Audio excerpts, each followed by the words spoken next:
Hello, hello, hello, my friends. Shawn here with Manly Made Minute, and welcome back to another episode of Okay, I'll try that. So, today we're gonna try something I'm a little scared of, to be very honest. I had ordered a mystery box kind of thing from Gina K Designs, and it came with, I think it was like $60, came with like a ton of product. One stamp set in particular in there, I was a little afraid of. I haven't touched it since. I've had it almost a year, but it's Christmas in July, and I found this stamp set in my stash. I'm like, okay, I gotta try this. I gotta get over the fear. We're trying to slip mini Slimline card for you today. So before we get started, don't forget to hit that like and subscribe button. Would love to have you follow me on YouTube and Manly Made Minute on Instagram and see all my hops and all my other content there as well. Let's head on down. I did a lot of prep work for this one just so that it wasn't too long of a video for you. So I kind of left the stamping and the last little final bits and pieces for you. Let's just take a look at what I have. All right, so what I have is this Slimline. This is by Gina K Designs, called Slimline Starters. I looked at this stamp set and went, I have no idea what to do with this. However, I sat and stared at this for quite some time because I'm like, I got to try this. I got to get over this fear. I got to try a Slimline card, and we're going to go for it. Here's what I've come up with. All right. I had to Google a mini Slimline dimension. So, a mini Slimline dimension, you are going to cut a piece of cardstock, 6.5 by 6.25. I scored this at 3.25. All right. You can go orientation this way. You can go this way. We're going this way. Okay. Then what I did is I was going to use this as my circle. When I went to cut out my die cut for the background, this sparkle red paper, my die cut slipped on me when I cut it. But you know what? I looked at it going, all right, I'm not going to be mad at it. I'm not going to be mad at it. I'm going to try to use it. So I decided not to stamp the circle. I just cut out another one and did it off kilter so it would just match. And I had this because then I just thought, I'm going to make this run off the card. That's it. I'm not going to throw it away. I wasn't going to be mad at it. We're going to make this work. Okay? So that's how I ended up with the shape I have. Otherwise, it was going to be a full-on circle right in the middle, and I was going to stamp that. Just wanted to give you full disclosure on how I got here and why I got here, and I'm still going to use it. Okay? And then I just heat embossed it with some red, which we're going to use for the frame when we get there. Now, I pre-cut out my mat. So my mat is 3 by 6. That's going to lay here. And then I cut out, and I'll get the dimensions when we're done stamping on the back of that for my card front. What I'm going to use on here is I'm going to use the holly berries. I've centered it, and I'm going to go holly berries all the way up and down, put my frame, put my sentiment over it. All right, now I'm going to move this up and down so I can get this across the front of my card. We're just going to go a simple green so I can just go simple red and green for Christmas. Okay? And what prompted me here was just, we've got a lot of Christmas in July stuff happening, and I'm like, I'm going to do it. I'm going to get this out, and I'm going to tackle this card. I'm going to try it.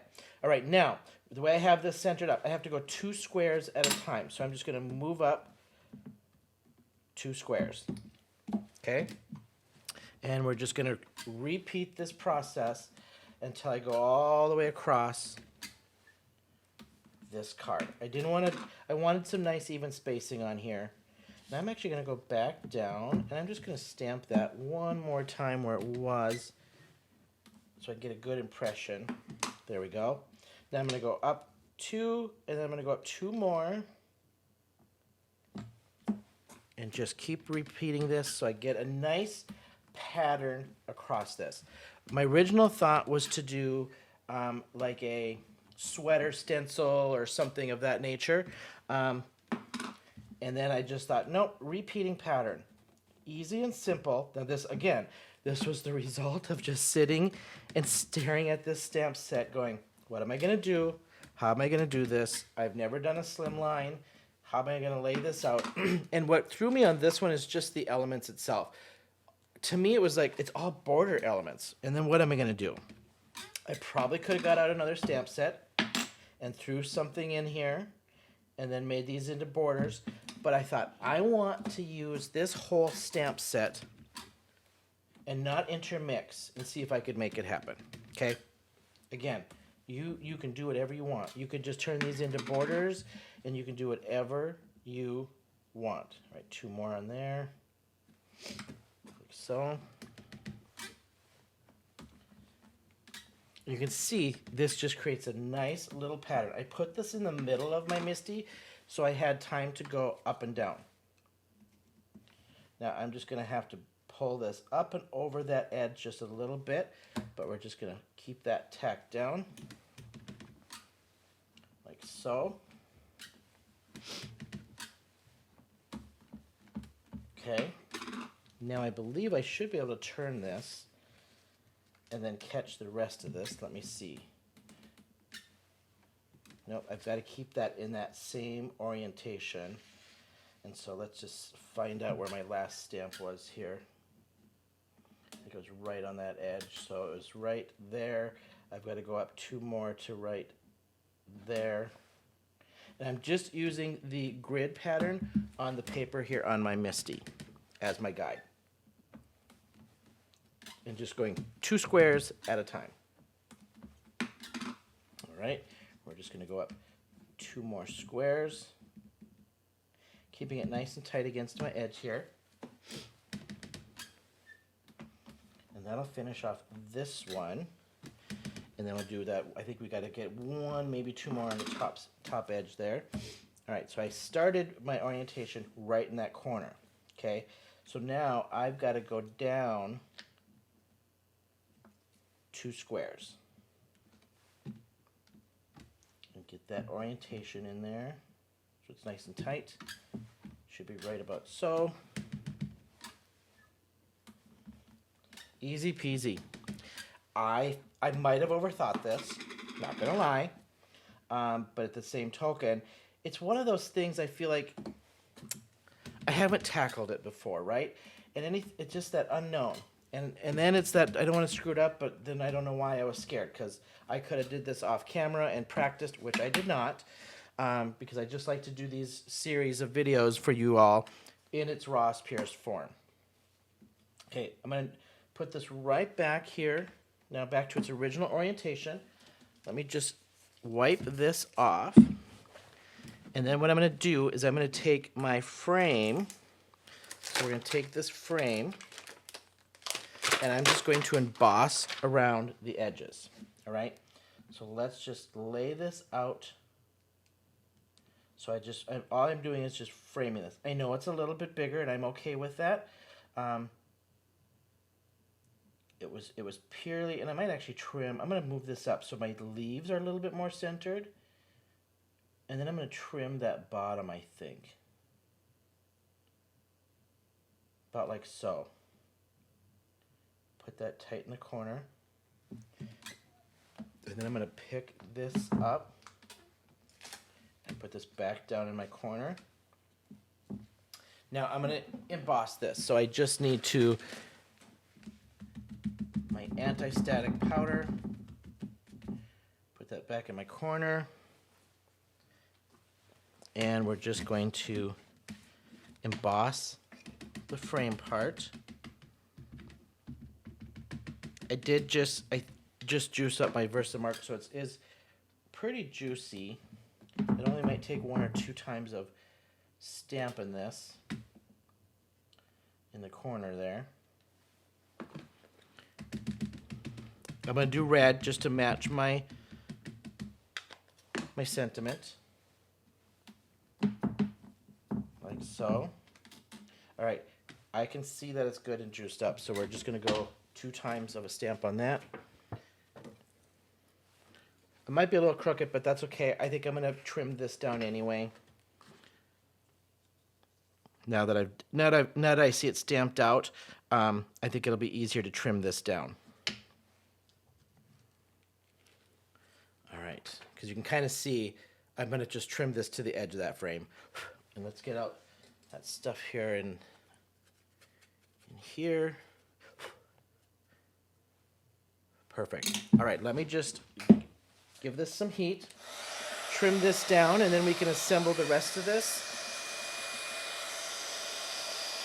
And I'll be honest, I just wanted to keep this first Slimline relatively easy. It's really no different than any other card, right? It's just a different shape, but it's one of those things, if you haven't done it, you know, we get so used to laying out our A2 cards that my issue was, how am I going to lay this out? For me, the first time around was just going to be an easy repeating pattern for me. All right.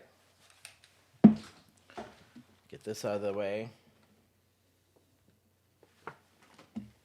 before I spill and make a mess that I tend to do. Now you can kind of see I wanted this to frame out the leaves a little bit better. So we're just going to trim this down. And it should still lay, though, dimension-wise within what I already have for my background right over here. This should lay out nicely. So we're just going to go up as tight as I can get that, because that top one's pretty tight. There we go. And I'm eyeballing this and I'm freehanding this because it's not completely square, just FYI. Which is okay. And that's why I'm freehanding this out and trimming this down, because it wasn't square, and I can make this square by trimming that out. And you won't know the difference. See? There you have it. All right.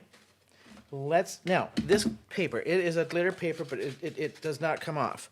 But I will tell you, you got to really glue stuff down onto this to make it to stick. So this one was 2 3/4 by 5 3/4, and I did trim it down just a little bit less than that. But that's what I started with, and only because of this particular stamp. Okay, that actually works nice. I like that bigger frame of that red anyway on there, as you can see. All right, let me just square that out like so. Let's just get that to tack down. Okay, I'm gonna pop this up on dimensional. So while that's drying, I'm just gonna get my dimensionals ready here. If you've watched me at all, I say it over and over and over again. You know me, I love dimension, I love texture. So if I can pop something up, I'm going to pop something up. That's just the way it's gonna go. I'll just get this prepped and ready while that's drying underneath. Like so. I'll give this some good lube once we go to adhere this down, right? And now I'm going to adhere it to my card. You know, this is really cute actually. And I don't know why I don't do more of these. You know, a friend of mine on a design team I'm on loves her Slimlines. I just don't do them. And there's no particular reason, to be honest, of why I don't. It's just I just don't do them. But I'm going to have to start now that I've got this starter kit for Slimlines to do that. All right, that should tack down here pretty quick. And so let's just give my sentiment a little extra. And I'm going to line this up to my red. And we're just going to go, I think I'm going to go up just slightly. I don't want it centered. Not bad. You know what? Just like my mistake of my die cutting, I'm not going to be mad at it. I'm actually not going to be mad at this at all. What I could do where the berries are, I could go through and use some Nuvo drops. I might embellish this a little bit. I've got some sequins. I could put little sequins on there. I'm going to embellish this, but this just gives us an idea for this card, this Slimline, for me giving this a try for the first time. And I want to show you front side of this. Not too bad. Simple, but not too bad. I'm going to add some embellishments to this just to zhuzh it up and give it some sparkle for Christmas. But here you have it, my very first mini slimline card. So hopefully this gave you a little inspiration to try something. Google dimensions, Google sizes if you've never tried one. I could use literally any stamp set for this. I just happened to get this one in a package mystery box thing, and so I already had some stamps made to do this specifically, and that's why I thought, okay, I'll try that. So thank you all for hanging with me today. Appreciate you all, and until next time, I'll see you then.